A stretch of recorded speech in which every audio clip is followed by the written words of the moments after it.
እማሆይ አመት ማርያም ዘብል ኑሮን በአስቸጋሪ ሁኔታ የሚመሩ እናት እንደሆኑ ይናገራሉ። በተለይም የቤት ችግራቸው ከሁሉ የከፋና ለተለያዩ ማህበራዊ ችግሮች ይዳረጋቸው እንደነበር በመጠቆም ምኖረው በጭቃ ቤት ነበር። ሊወጥቅም ደርሶ ነበር።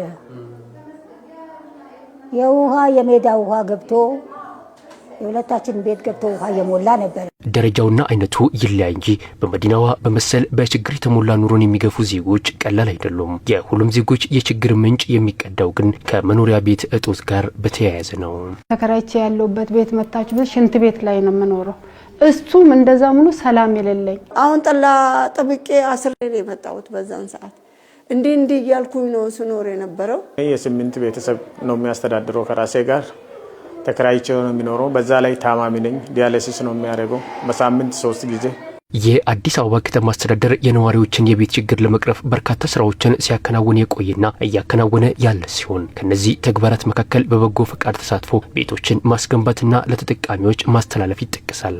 በዚሁ መሰረት የአዲስ አበባ ከተማ ከንቲባ ወይዘሮ አዳነች አቤቤ በሁሉም ክፍለ ከተሞች በበጎ ፈቃደኞች የተገነቡ 381 ቤቶችን ለተጠቃሚዎች አስረክበዋል።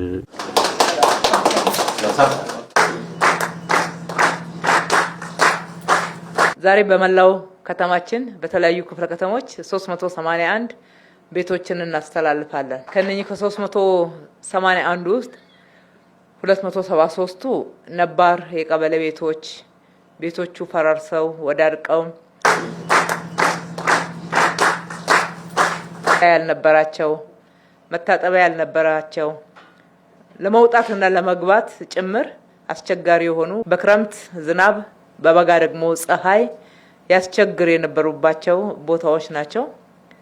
የተረፉት 108ቱ ቤቶች ደግሞ አገርን በታላቅ ክብር አገልግለው እነሱ ግን ተዘንግተው ለተለያየ ችግር የተጋለጡ እንዲሁም አሁን ሲያገለግሉ በስራቸው ላይ ሰላምን ደህንነትን ሲያስከብሩ ለጉዳት የተዳረጉ ትልልቅ የአገር ባለውለታዎች ናቸው። ጽድት ያለ ለመኖር የሚመች አካባቢና መኖሪያ ቤት መስጠት በመቻላችን እጅግ በጣም ደስ ብሎናል። አዲስ አበባ ከተማ ማህበራዊ ፍትህ የሰፈነባት ከተማ እንድትሆን በርካታ ስራዎች ሲከናወኑ መቆየታቸውን የጠቆሙት ከንቲባ አዳነች አዲስ አበባን እንደ ስሟ ውብና አበባ በማድረግ ሂደት ውስጥ የነዋሪዎቿን አኗኗር ማዘመን እኩል ትኩረት ተሰጥቶት እየተሰራ ነው ብለዋል። ባለፉት የለውጥ ዓመታት 45000 ቤቶችን በበጎ ፈቃደኞች በማስገንባት ለነዋሪዎች ማስተላለፍ መቻሉን በመጠቆም እንደ ስሟ አበባ እየመሰለች እያማረች እየደመቀች ለነዋሪዎች ምቹ ለጎብኚዎች ደግሞ ሳቢ የሆነች ስትሄድ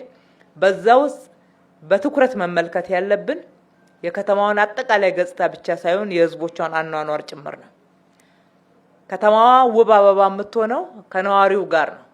የነዋሪው የኑሮ ጫና ሲቃለል፣ የነዋሪው አኗኗር ሁኔታ ሲዘመን ሲሻሻል፣ ይሄንን አስቀድሞ በራእያችን አስቀምጠን ወደ እቅድ ቀይረን እየሰራን ያለነው ስራ ነው።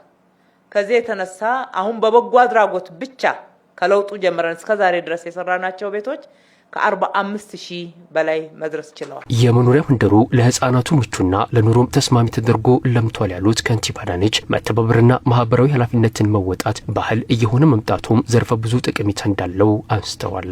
እዚህ ጋር የሚቦርቁትን ህፃናት ተመልከቷቸው። መጫወቻ መውጫ ቦታ እንኳን አልነበራቸው። እየወደቁ እየተነሱ ትምህርት ቤት ሲሄዱ የሚያሳዩ ምስሎችን እንመለከታለን። ወደ ኋላ ስናይ በተለይ በክረምት ወቅት የነበረውን ሁኔታ የአካባቢው ነዋሪዎች በሚገባ ታውቁታላችሁ። ያንን መቀየር መቻል ማለት ከዚህ በላይ ምን ቢዝነስ አለ? ከዚህ በላይ የሚያስመሰግንስ ምን አለ? ይሄ ከትርፍ ሁሉ በላይ የሚበልጥ ትርፍ ነው። ከትርፍ ሁሉ በላይ የተባበራችሁትን በራሴም በከተማ አስተዳደሩም ስም እጅግ አድርጌ አመሰግናለሁ።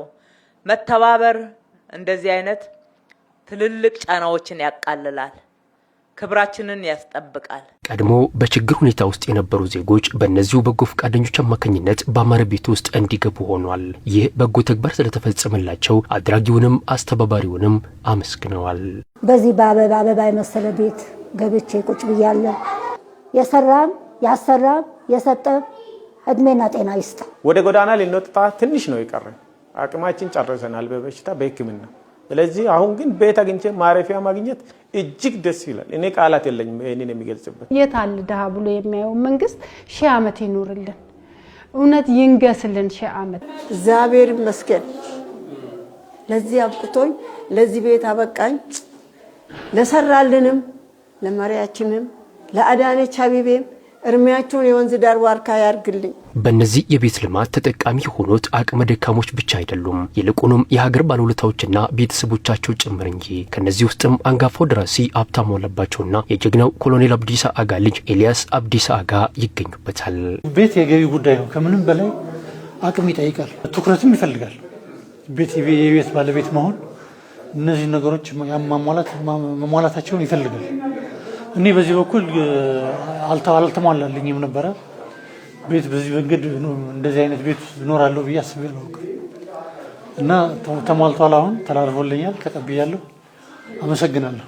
ለባለውለታ ለአገር ለሰሩ ሰዎች ለድሆች ይህን ነገር አስቦ እኛን ደግሞ ቤታችንን አስቦ በአብዞ በቃ የኮሎኔል አብዲሳ አጋ በህይወት አሉ እና ይህንን አስበውልን ይህንን በማድረጋቸው እኔ የኢትዮጵያን መንግስት ክብርት አዳነች አቤቤንም ከልቤ ነው ከቤተሰቦቼ ሁሉ አንድ ላይ ሆነን በእነሱ ስም በራሴ ስም በጣም ነው የማመሰግነው። ለዜጎች የተላለፉት ቤቶች ሙሉ የቤት ዕቃ የተሟላላቸውና ለገና በዓል ማሳለፊያ የሚሆን ግብአቶችን ያካተተ መሆኑም ተመላክቷል።